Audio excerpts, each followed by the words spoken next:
if I could share my screen, then just won't see me. I don't know. We'll see. Should I try that? We can. We're live now. Oh,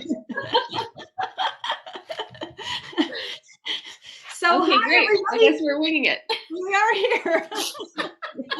We're here. Hi, I'm Lynn, I'm Lynn, your adulting coach. I help autistic young adults and their families systemize adulting together. And it is my pleasure today to present with my very good friend and executive function coach, Yulia Rafailova. Thank you so much, Lynn, for having me. I'm so excited to chat with you today. I'm so excited too. So here's what we're going to do today. We're going to answer several questions that have been submitted. And please join us on the chat anytime you wish, because I'd really like to hear from you all. And you know what? I'm trying to figure out where the chat went. But anyway, I'll do that while Yulia is answering the first question. And that is, what is executive function anyway? Awesome. Well, I found the chat and I see participants. So hello, everyone. Thank you for being here. Okay, Lynn, I'm going to talk fast and I'm going to draw. And I'm going to... Oh, I love that. We're using whiteboard today because the other tech was not working. Okay. So what is executive function?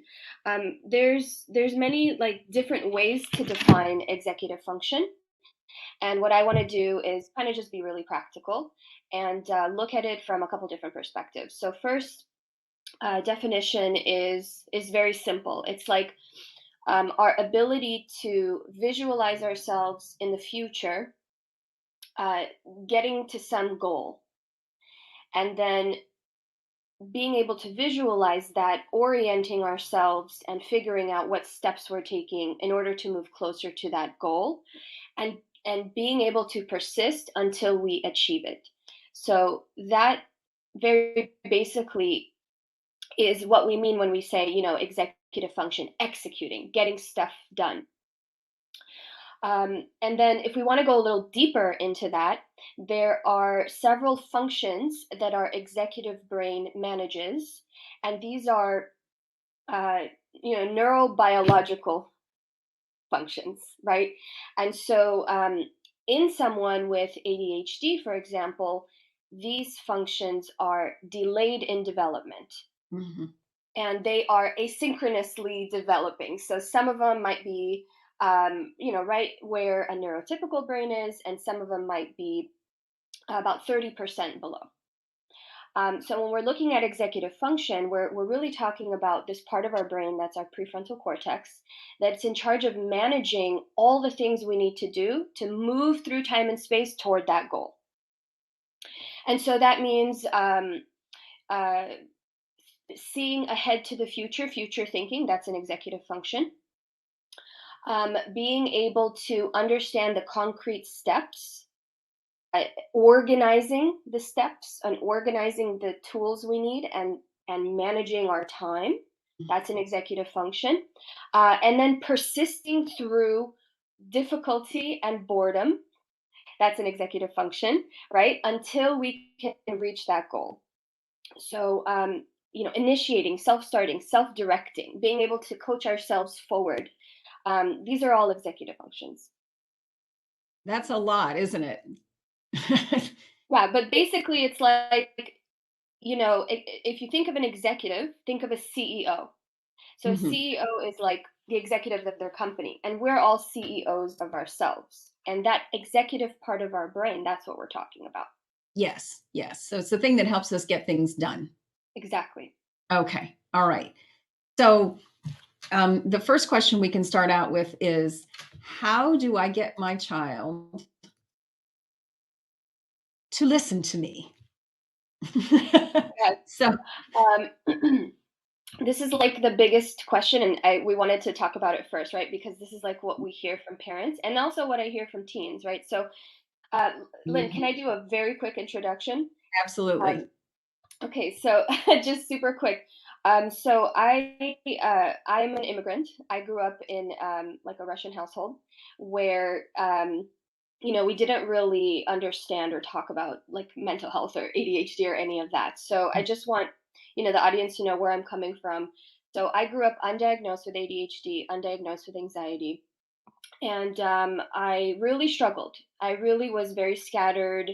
My mom's nickname for me in Russian meant like somebody with Alzheimer's, because she just couldn't figure out why it was so hard for me to do the simplest of things. Like why I kept leaving, if there was a mess on the floor that I made somewhere and she said, go get the broom, right? So she told me, go get the broom and go get the scooper and go clean up your mess. And so I would comply, I would go get it, and I would start cleaning up, and then some thought would pop into my head and distract me. Mm-hmm. And I would say, oh, I need to go do that. And I'd walk away and I'd leave the mess. And so, like 30 minutes later, my mom's like, "What's wrong? I thought I told you to sweep the floor, and you don't care at all, right?" So there's Mm-hmm. all these misconceptions about why this behavior is happening, and so Mm-hmm. that's why I'm a passionate advocate for kids. Um, I see the comments and like Carol saying that sounds like me. Yeah. So that's why I want to do this work, because when we understand the reason why behind this behavior, then we can really help kids to become aware of their behavior. And so um, typically I will work with a family now, and I don't just work with the child. Because what I realized was that it's the whole family system that establishes the environment in the home. And one of the most important things we'll talk about is this language right now. It's called declarative language, and that's why we have "I do declare." I do declare. So declarative language helps kids like me, right? I'm still a kid, right? Come up with some situational awareness so I can look up and say, "Okay, what am I doing? Oh, what's going on?" And then I can make my own decision about what I need to do. So Perfect. had my mom said in that moment, "Hey, I'm noticing that there's like a big pile of trash in the middle of the living room," I would have I would have probably, I would have been doing whatever I was doing. So had she done that and then paused, right? Pause. The Pause. the pause. Yes. So Yes. had she said that and then paused, it may have taken me like a few moments to think to myself, "Oh, did she say something? Oh, okay, what did she say? Oh, big pile of trash, living room. What? Oh yeah, I was doing something like an hour ago and I did leave a big pile of trash." And then my executive brain would imagine myself in the future, going to get the broom and going to clean it up. And I would have that self-directed action. And I would say, "Oh, I'm going to go get the broom and I'm going to go clean it up." So my executive function went into making that decision for myself, Right. right? And that's the part of the definition of executive function too. It's like, I decided to do that. And in that moment, that would have helped me to build my executive function brain. And by the way, Lynn, a really important concept when we talk about ADHD is that our executive age, um, that's a really important concept to understand. So, if you have a 15-year-old, for example, their development is about 30% behind in their executive function. And this continues to grow. Your brain continues to grow until your mid to late 20s. So, eventually we catch up, but there's still some lagging skills that we need to really, really be conscious about building.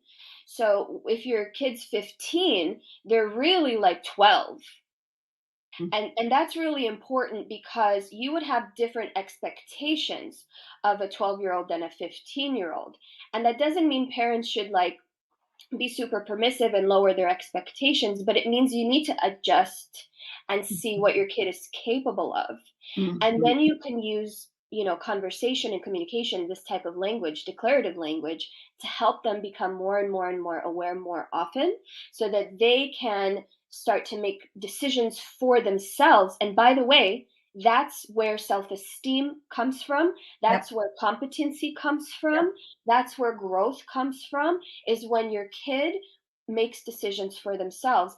And there's an important assumption that parents need to have in those moments, especially the most chaotic moments, which is my kid wants to do well. My kid does care deeply about getting along, and they do care deeply about being good. I'll put that in quotes, right? Because there's a moral definition of good, but your kids very much want to be competent. And when we give them an opportunity to think and decide and act, even if their decisions aren't great, and even if their actions lead to consequences, that's in that struggle is where they build their brain and they build their self-esteem. Yep. Yeah. Okay, so real quick example of declarative language. So instead of saying, for example, get your shoes, right? That's an imperative command. We could say, I'm wondering where your shoes are. And I'll say one more thing before we continue about declarative language, which is often kids with ADHD, they're very easily triggered. And when we're triggered, we go into fight, flight, or freeze, right? And so sometimes even asking a question that kind of demands a response, that's triggering. I had a mom ask me or tell me the other day, I had a session with her son, and she said, I asked him what you guys talked about today, and he just said, I don't know. And she was like, what? What do you mean you don't know? Right? What do you mean? And so Yeah. and so my feedback was, it's not, it's not that we didn't know. It's that question demands an answer. Mm-hmm. So an imperative is the opposite of a declarative, which is I'm telling you to do something or I'm demanding the answer to the question. So a declarative question is more rhetorical. It doesn't demand an answer. It just raises awareness in the situation. And this is what really helps our executive function. Like, hey, I've noticed all the kids are getting out their lunches, and so it's like the kid looks around and sees everyone getting their lunches, and then he automatically, like his body, right? It's not a conscious decision. It's more like, oh, I'm gonna go too, right? So everything around us, also governs our executive function, the expectations of the environment around us, what's everyone else doing, and we co-regulate with each other. Oh, yeah. Yeah. I love that co-regulate and the environment too. That's so helpful to keep that in mind. That the Did we environment. spend way too long? Sorry, Lynn. Did we spend way too long on this question? Because we have more. Not at all. Not at all. Because I think it's giving us the foundation. It's giving us the fundamental. What are we going to build on next? Carol asked a question, what should you do next? So Carol, two things. You use the word should, right? Which is like you should do this. So I would definitely steer away from that. And then that question kind of demands an answer. So I would ask you, Carol, to think about what's a way you can reframe that where you're just building awareness. So it could be like, I wonder what your next step is going to be, right? Mm. So if you're just wondering, like your kid doesn't think like, oh no, I have to figure this out right now. It's like, oh, I wonder.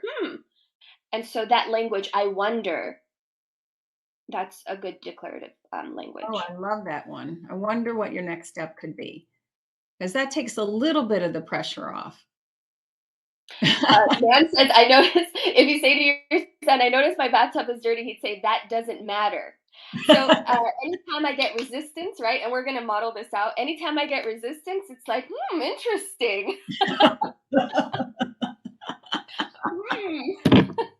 Oh, it doesn't matter. Okay, tell me more about that.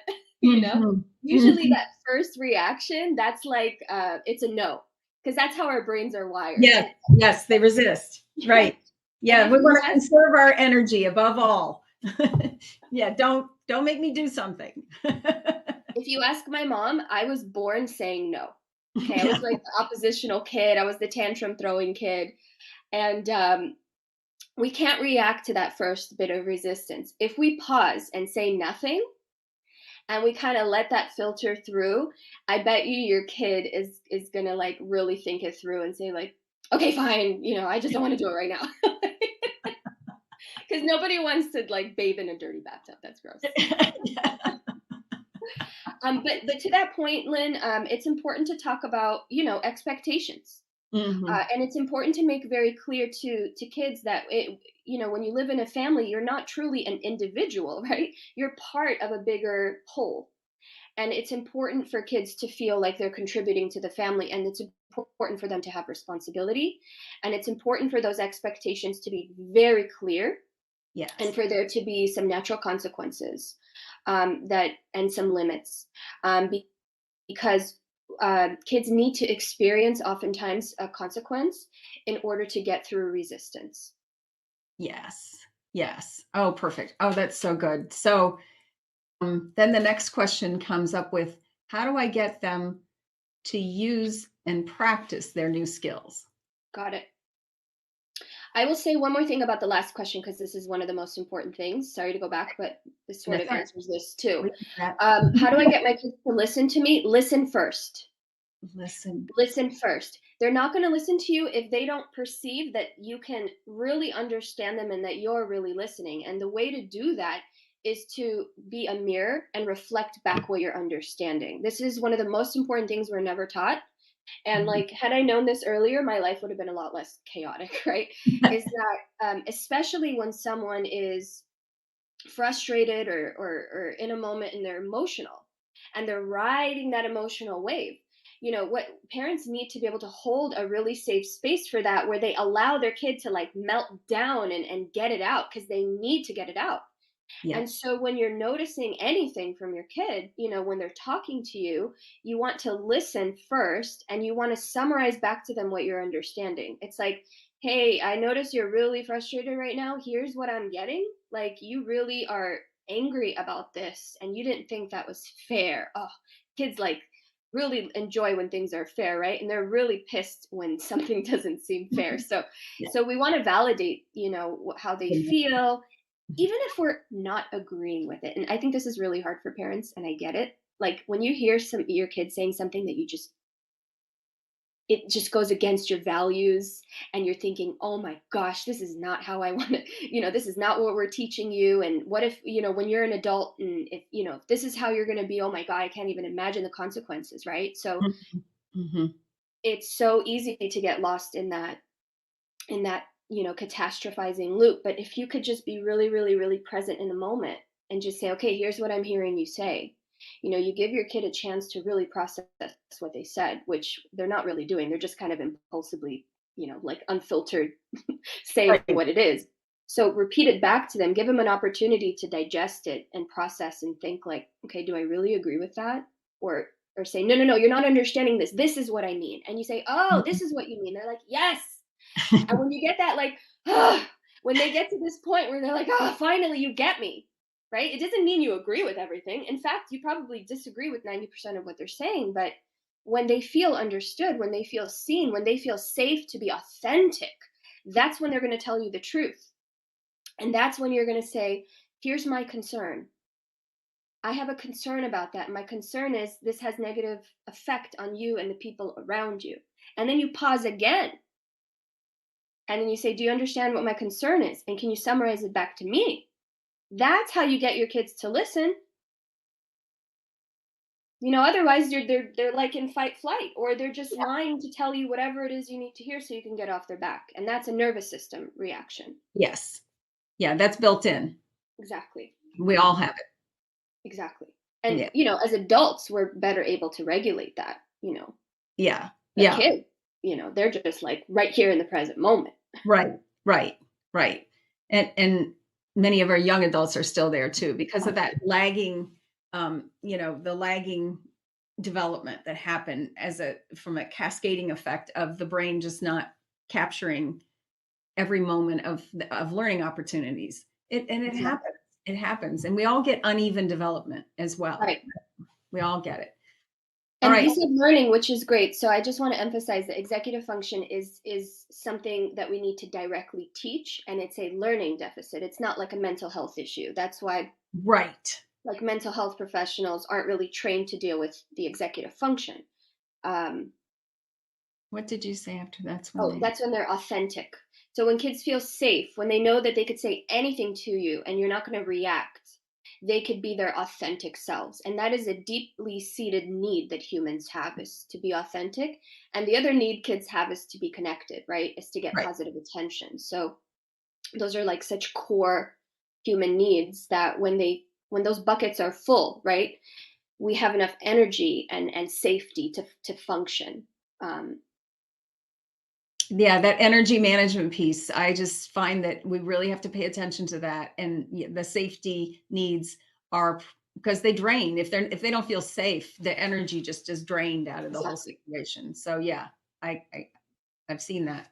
All right, are we ready for the next one? Oh my gosh, we're still on the first question. Yes. All right. So how do we get them to use all these wonderful things that we're teaching them? Okay, so this really depends on like what age your kid is, right? So if in the comments you want like if you want to engage with us, I welcome you. But I'm curious, how old are your kids for those of you who are here, so we can tailor the answers. Um, okay, great. Um, yeah, and so we're also like your audience is young adults, right? Mm-hmm. We can Mm-hmm. focus on young adults. Mm-hmm. So the question is, how do I get them to use and practice new skills? Mm-hmm. Okay, thank you all. So I really firmly believe that parents are the biggest influencers in their kids' lives. Oh yeah. Mm. Um, you know, a coach can certainly come in and do some damage, right? Some good damage. But as a parent, the most important person that we want to learn these skills that we're teaching is not the kid; it's really the parent. And as a parent, you can guide through this process, right? So how do I get them to use and practice new skills? Um, you can you can co-regulate. So one way to do it is using the right language and then working with your kid, like learning how the dance goes. And if you guys are dance partners, you're the leader, right? And the leader, if you've ever danced, right, is like a little stiff. And they're kind of pushing and pulling you around and you're just going with the flow, right? So that's very similar to the coaching and to parenting where you're kind of guiding your kid and you want to get them to follow along with you and collaborate. And so there's something called, assigning roles of competency, for example. And so you can, as you're working together, you can say, well, you're doing something that's really difficult. It's a new skill for them and they're way outside their comfort zone, and they might be like, ooh, and that's a good thing, right? Because you're challenging them. And what you want to do is like, you don't want to challenge them like a tyrant, like because then they're going to associate like learning that skill with feeling really crappy, right? So first of Mm. all, like, let's play, right? New skills, executive function. The best way to learn that is through free play. And I'll Mm-hmm. give you this example. Imagine one of my neighbor kids, he's like a genius. He will take his parents' couch apart and he'll reconfigure it into like Yes. 10 different things, Yes. right? Yes. Like giant Lego pieces. That's executive function, right? That's him self-directing through play Mm. and creating an image of something and solving problems as he goes and persisting through frustration. Why? Because he really freaking wants to. Yeah. so so that's where our motivation comes from, right? And that's what literally that's the best way to build executive function and learn new skills, through play. So if we want to help kids or young adults do this, the first principle is like, like, let's play, because it's a trial and error game and you need to feel safe enough to like say, well, I don't know if this is going to work, but like, let's give it a shot. So use and practice new skills. It's like, hey, you've never washed a sink full of dishes before. Why don't you stand here and I'll hand off, the dishes and you can dry them, right? And now you're hanging out and you're doing the dishes together, and it's a way to connect. Or maybe they're really grumpy, and Mm. maybe you just let them stand there and be grumpy. And because what we want kids to do is to figure out how to be strong enough to do the things that are hard, right? And so tolerating boredom, that's a new skill you want your kid to practice, right? Because boredom feels like freaking torture when you have ADHD, and you're going to do anything you can to avoid it. So how do you get your kid to build executive function? Help them be bored. right? Mhm. Limit their use of social media and internet so that they could sit there and do other things, right? But like, don't just leave them to their own devices. Like, help them figure out what are 2 or 3 activities that they really enjoy, and kind of scaffold their day a little bit. Mhm. But you want to push them outside their comfort zone, and just do it one little tiny bit at a time so it's not too scary. And then each time they try something new and they're like, "Oh, I did that." Yeah. And we celebrate every little victory, and we celebrate even when like the outcome was not great. We're like, Right. "Well, you gave it a really good shot, man, and I'm really proud of you. That was really scary." And then like, "You did it, dude." Like, Yeah. Yeah. that's not BS. Like, that's huge. Yes. Yeah. No, that's not. It's huge. Yes. Mhm. And you segued right into the next question beautifully, which is how do I convince them that the chaos from being outside their comfort zone is worth it? This is where we get to doodle. So first of all, Lynn, when you and I looked at this question, our first reaction was like, you can't convince them, okay? You're Yeah. not going to talk them into any No. new ideas. You're not going to lecture or, whatever. You can't convince them like by talking. We have to create a series of experiences that give them the experience of navigating outside their comfort zone, right? So we want to put a little pressure. Um, One way, is you could share your stories, right? That goes a certain way.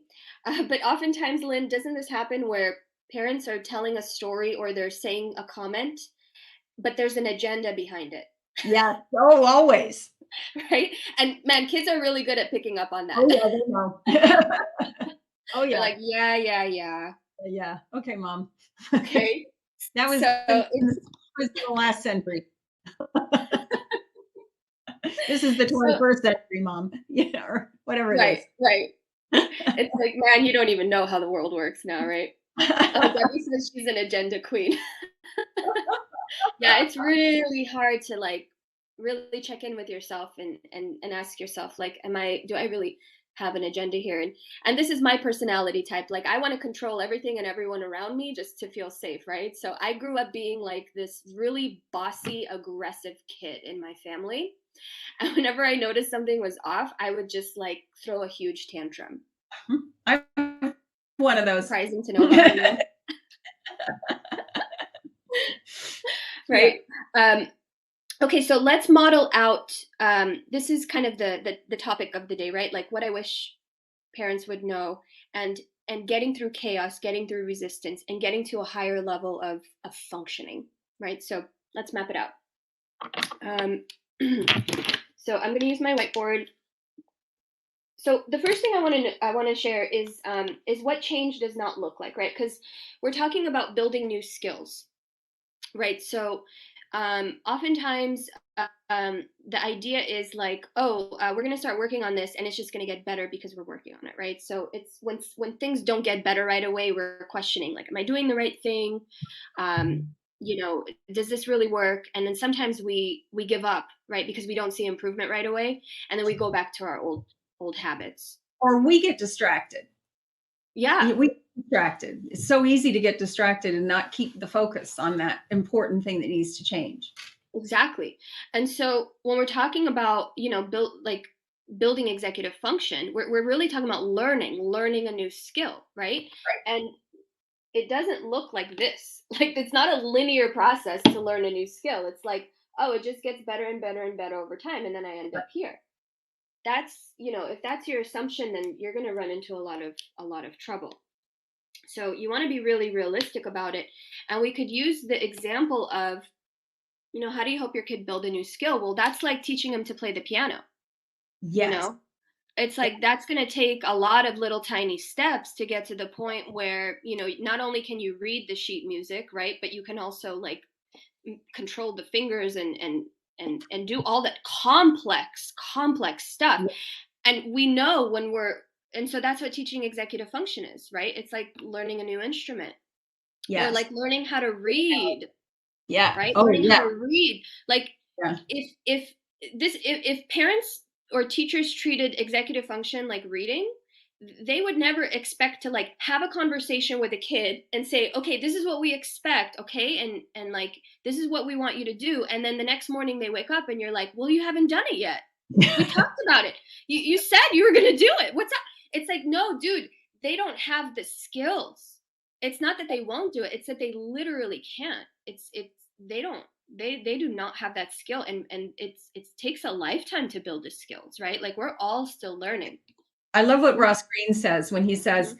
unsolved problems is when lagging skills show up. Exactly. Oh, yeah.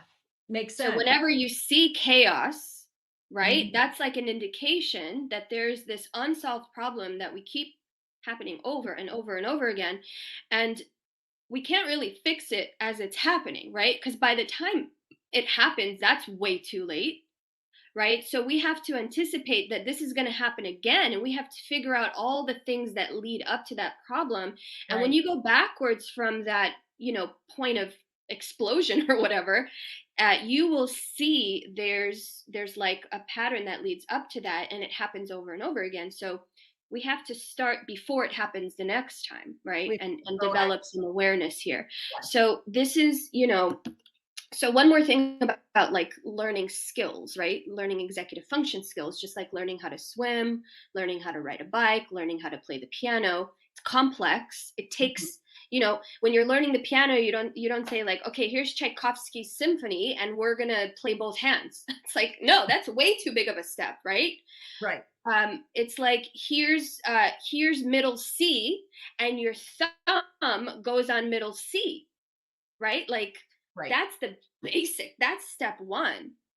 And then the kid hits the middle C with their thumb, and you're like, whoa, yeah, look Yeah. how powerful you are. Yeah. You made a No. big sound.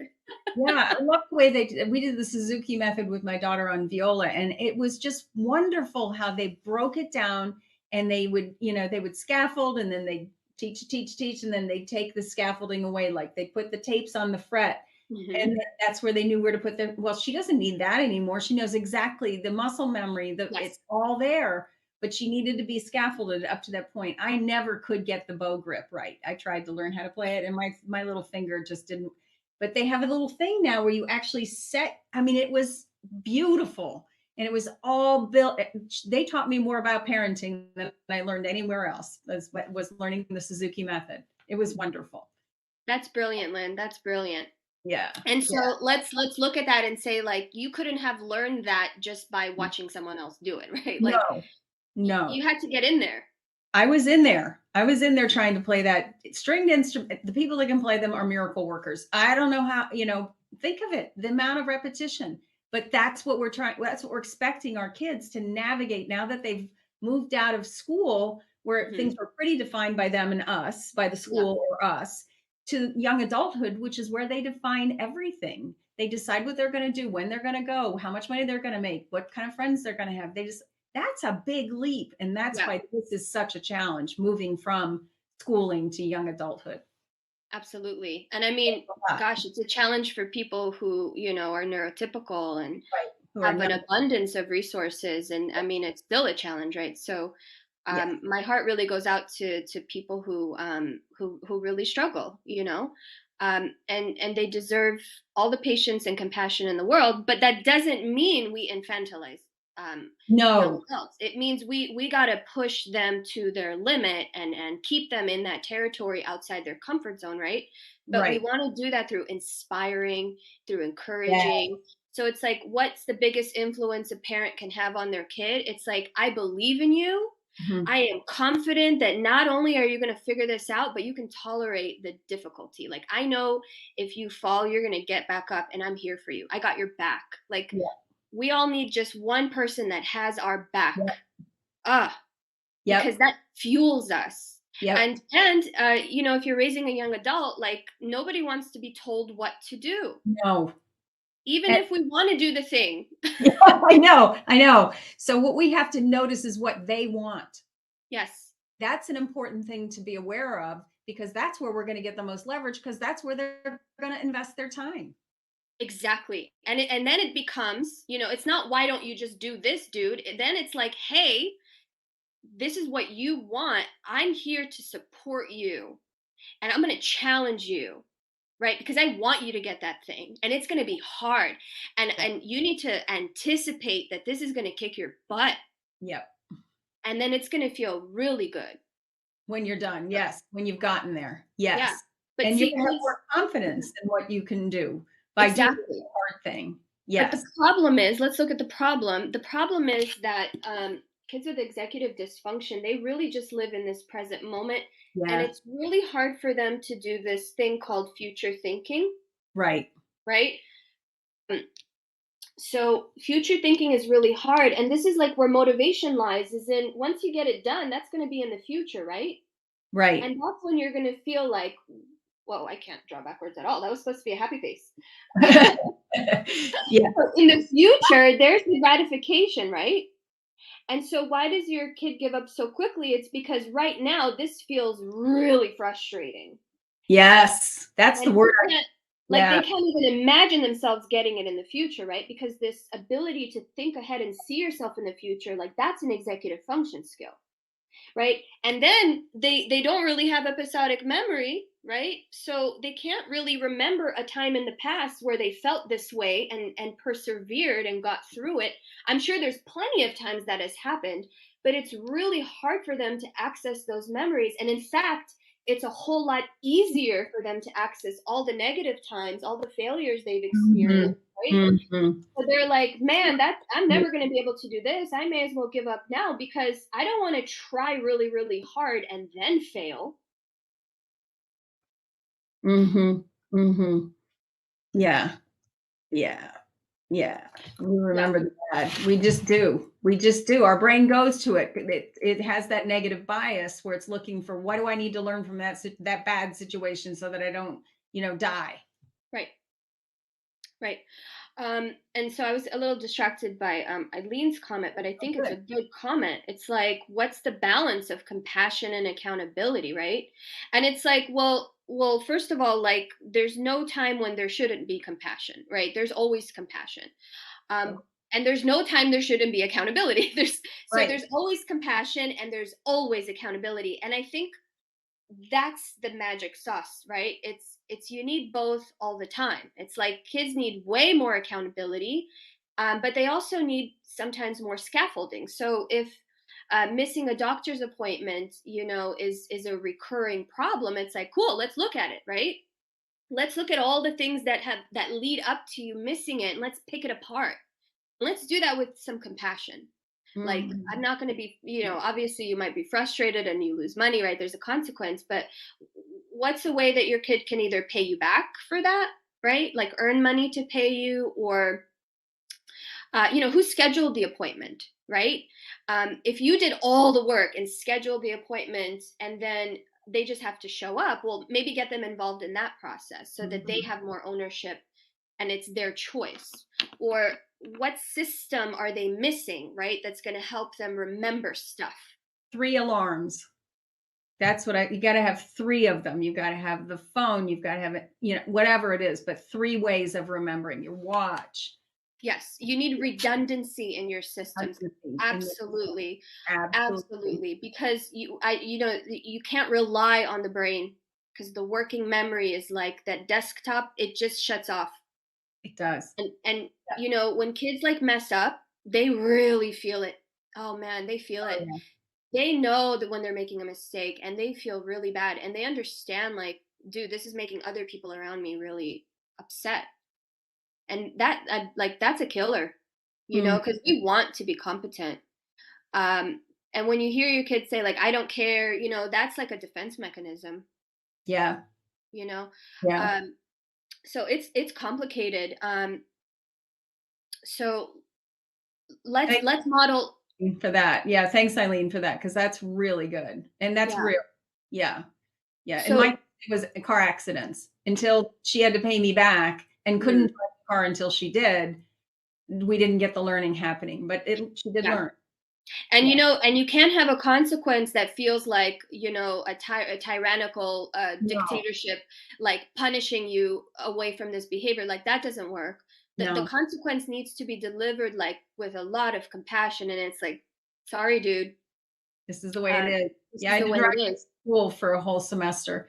but we had that opportunity to talk in the car. So, you know, Hmm. I didn't, but she couldn't drive anywhere for 3 months until she earned the money back. And yeah, it was, Hmm. it was a tough, but it worked. Not that she hasn't had other accidents since then, but they're on her insurance, not mine. No. Yeah. So, Yeah, so young adults especially, they yeah, want to feel like they have ownership, yeah, right?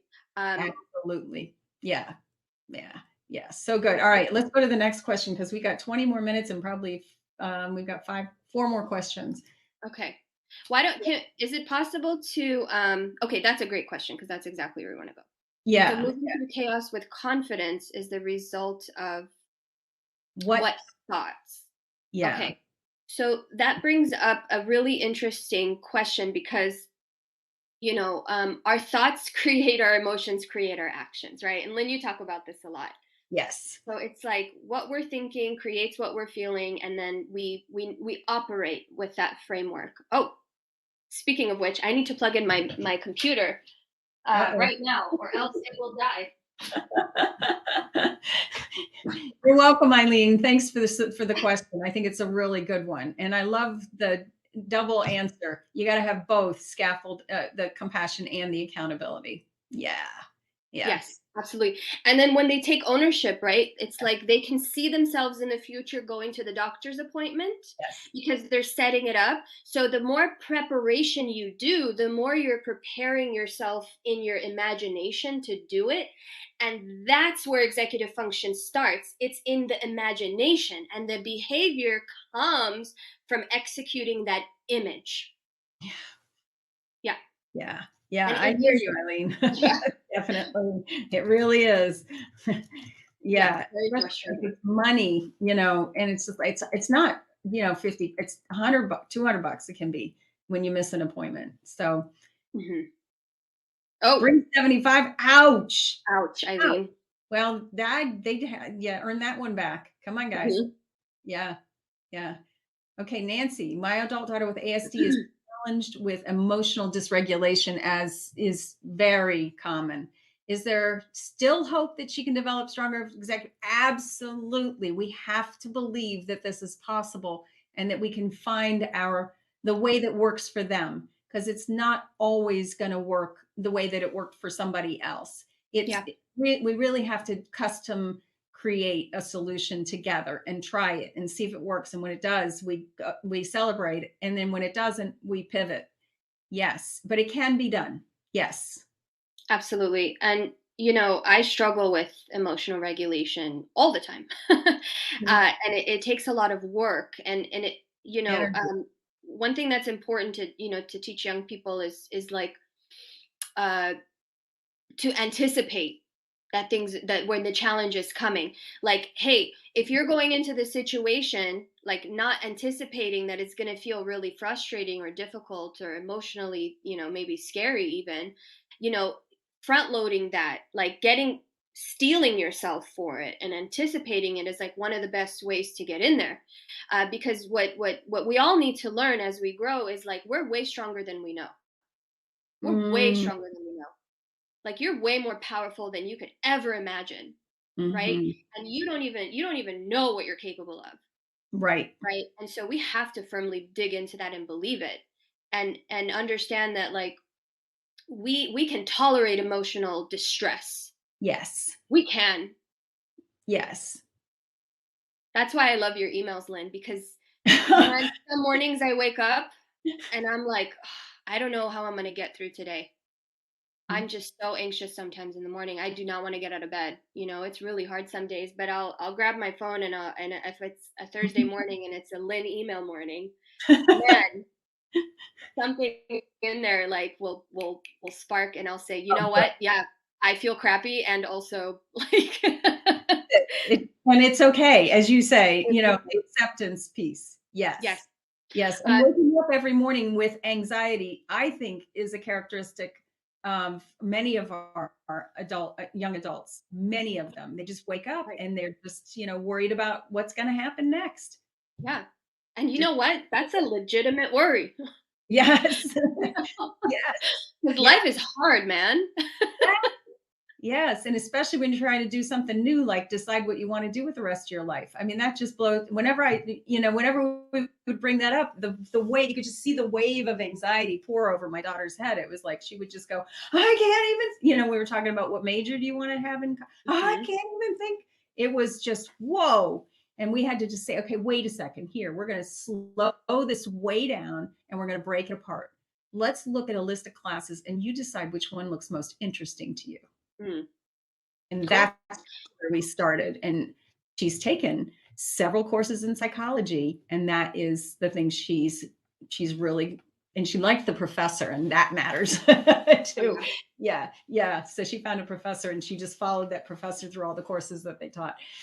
So, but the slowing it down and breaking it down is what Yes. really, really helps with that anxiety.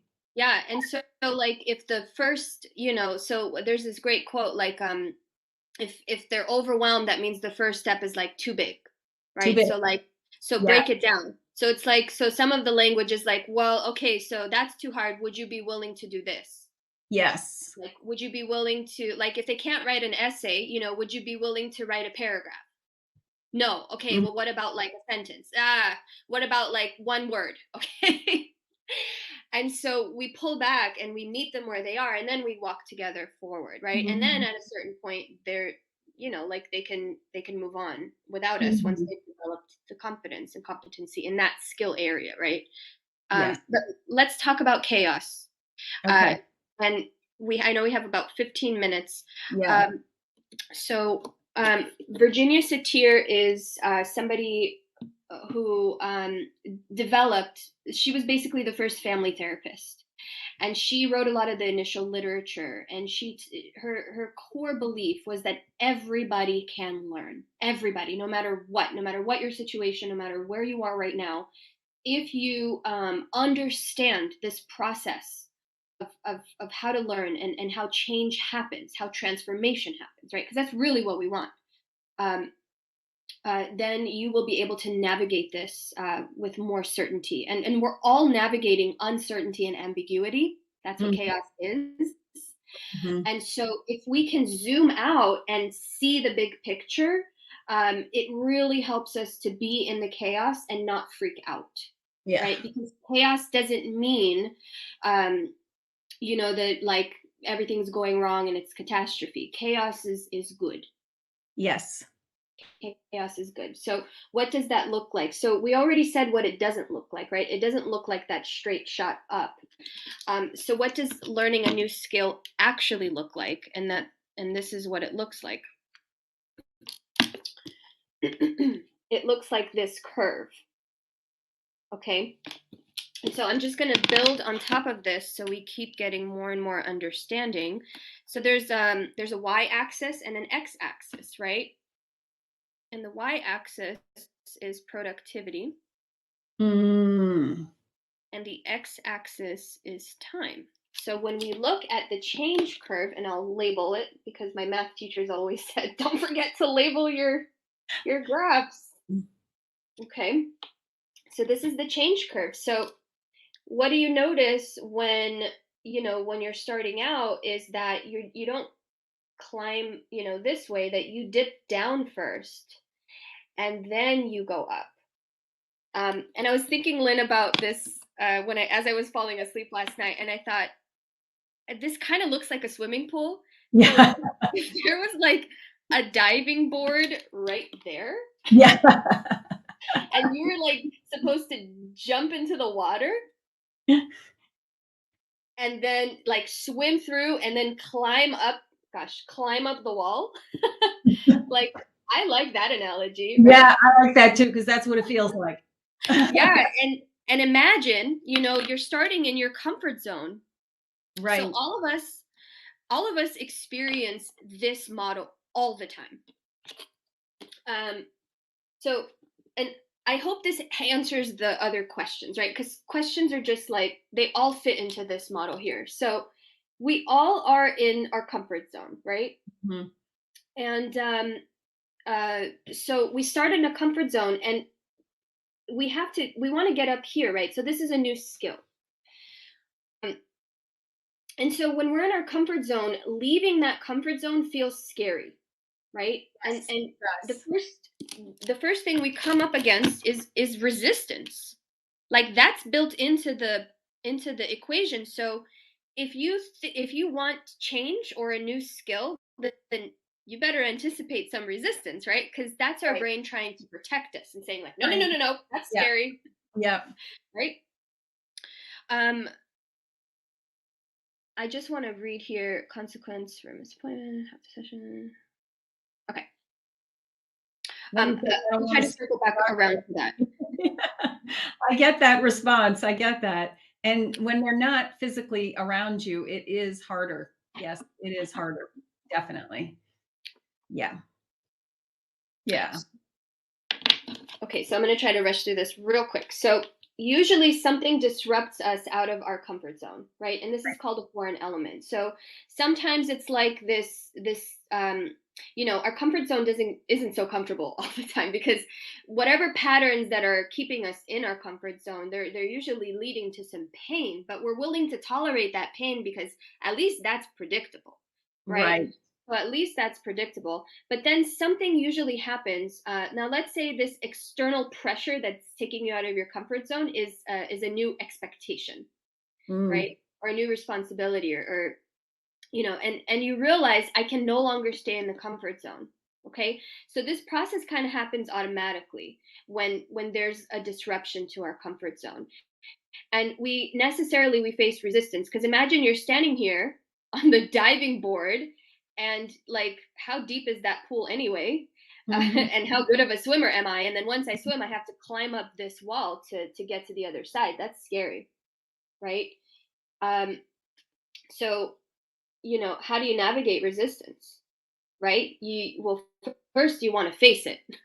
Like if there's a Yes. scary monster standing in your way, right, you have to be able to look at it.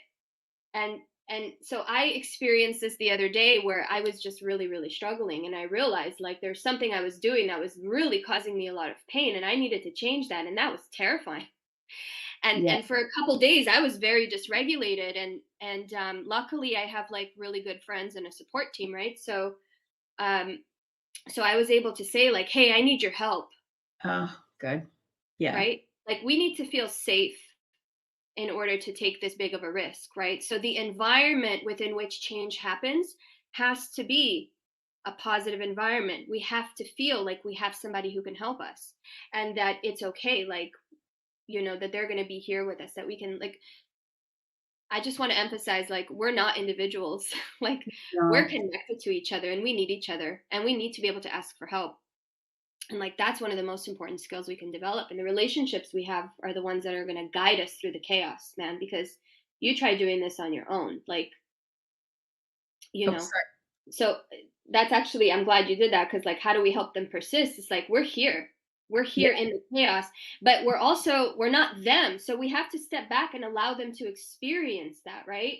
And so as soon as this disruptor happens to your comfort zone, you're in chaos, right? Mhm. Mhm. Because now you're in uncharted territory, and Mhm. your brain, the resistance is like, don't go, Oh, so good. Yes. you Right. know. Yes. So Yeah. once you're in chaos, now like this is really scary, and your productivity is going to dip down. Yep. And this is where parents or teachers might get scared. It's like, well, you have like 20 missing assignments. Yeah. And that's proof, right, that this is a catastrophe and we have to like solve the problem immediately, Right. right? But it's like, no, we have to let the person experience chaos and develop resiliency. Yes. And the way we do that is like, hey man, I see you're really struggling, Yes. Yeah. right? Yeah. And and and and let them, because if we can tolerate chaos, right, if we can help them to tolerate chaos, we get to this beautiful moment here where there's a new idea. Right. Right. Right. A new idea, new skill, right? New New skill skill. developing. Well, Yeah. the skill is just, it's really just the idea, because you're like, oh yeah, Oh. I really need a calendar to help me organize my Mm. day, because and over here the parents like, well, you need a calendar because you need a calendar, you need a and it's like, Right. well, once you get through this chaos and you suffer that consequence, like, man, now you're like, yeah, I really need a new calendar, right? I need a Yeah. process here. Yeah. I need to set those alarms. I need to have a reminder on my, a sticky note on the mirror in the morning in the Yeah. bathroom. I have an Now, appointment. if your mom is telling you to do that and you're a young adult, you'd be like, "Get out of my face, mom, I'm not doing that." Like, you can't Right. tell me what to do. But if they can come to that idea on their own, and the language we can use here is like, "Hey man, I noticed you're really struggling. What's up?" Right? Mhm. And then what do you think you can do a little differently next time to avoid that pain, Mhm. I and wonder pause and let them really think that through. what would work better Yeah, next. I wonder what would work. Yeah. And dude, they'll come up with some fantastic Yes. ideas. Yes. The out of box thinkers can come up with amazing ideas. Way better than us. Way better. And Yeah. as a coach, the tough part is like, I can't just give you a new system and say, hey, this is what I use, right? Because I had to figure out what works for me. And Mhm. so now we get to this, okay, we have a new idea. And by the way, when we allow this process to happen, like, this is all happening subconsciously. This is like your body is doing the work for you. Like, your emotions kick in when something's wrong, and like, that doesn't feel good and I don't want to feel Uh, this way anymore. And so like, you're automatically seeking out solutions. But what do you need in that moment is someone to say like, hey man, I you are struggling, and you are strong and you can get through it. I got your back. Let me know how I can support you. I wonder, what it is that you're doing, or like, I'm here to help. So let's be collaborative partners here. Yes. I'm a consultant, right? Now the relationship is really important, right? Because like, if you're a kid and you have this dynamic where you've been arguing every day for like 3 years, Mm. this is going to take some time to repair. Yeah. So you have to constantly be repairing. And so part of the language is like, hey man, yesterday I got so frustrated when you missed your doctor's appointment. I really blew up at you and you did not deserve that. Like, that was me not being able to manage my own emotions. And that is Right. not how I want to be with you. Like, I want to make sure like you feel safe to talk to me. And I'm working really hard on that, right? So you're modeling self-reflection, you're modeling repair, you're modeling ownership, you're modeling communication, and you're repairing the relationship. You're modeling that the struggle's okay, that we can Yeah. get through the struggle, and the struggle is how we grow. A Yeah. and I love it when I share that with my son when we take our walks, when it gets warmer, and, when I blow it, I say, "I blew it," and he said, "That's okay, mom, I know you're doing your best." It's just too cute. I love that. And so, when I was freaking out and I called my friend and we did all this like inner critic work, because we all have really loud inner critics, by the way. Oh, That's yeah. like most of our resistance is just our inner critic like yelling in our heads really loud, right? Like, you're dude, you think you could do this? Like, who do you think you are? Yeah, Like, you're not smart enough to do that. You better stay in your comfort zone, right. right? So yeah, like, that's hard. And so when I was talking to my friend, I said, well, you know what, thank you so much, like, now I guess I just have to figure out what the solution is. And he said something so profound, and he said, you don't even have to figure out what the solution is. Right, Just give yourself some self-compassion right now, right. and just love that part of you that's like broken or whatever, and just accept it, and Yeah. the ideas, man, they're gonna come. And he was so right. Yep. And so the most important thing when we're navigating chaos, right, is we need an environment that is safe, and the Yes, parents create that environment. yes. Without that, we go back into our old habits. We stay in the status quo. It's not a guarantee that we're all going to make it up here. And oftentimes, like, what does this model really look like? It looks like this. Like, man, it's really chaotic because it like goes all over the place. you Yeah, know so we're yeah. constantly going up and down, and then some of us, like, we stay in our comfort zone, this status quo, because we didn't really learn that lesson and integrate the new skill. But if we can get to the point where we have a new idea, and then we can practice the new idea, This is trial and error. This is where you're going to be kicking your butt. You're going to be climbing up the wall. But every step, right? Every step has an exponential return at this point. It's Yeah. an exponential function. Yeah. So for every one step, I get like two things up or three things up. And then it gets more and more and more and more until I reach my new comfort zone. And this is a new level of competency. This means like this thing that used to be really hard back here, it now feels easier. And now I don't have to put so much effort into doing this one thing. And now I feel proud and competent that I learned, and this used to be hard, and now it's better. Yep. I could do the next thing. And so change is a constant, and it goes up and up and up and up. And we develop skills baby step by baby step. Yep. Yep. That incrementality is really, that is such a great summary of what we've all been experiencing with our autistic young adults. And in my own life, I experience this all the time. And so it's good to be aware of me experiencing it so that when I look at them, I can see myself in them, and I have even more compassion for both of us. Exactly. Exactly. And I want to say, you know, that this can happen in 30 seconds. Yes. Yeah, you So get it's like clarity. Yes. Like I'm watching TV and I'm exhausted and I remember, oh crap, I have dishes to wash. And I'm feeling resistance, like, "Argh!" But I'm thinking ahead to the future and I'm thinking to myself, you're not going to want to wake up tomorrow morning and have that sink dirty because you're anxious in the morning and you're groggy and mornings don't feel great. And you're going to really be angry at your night self for not washing the damn dishes.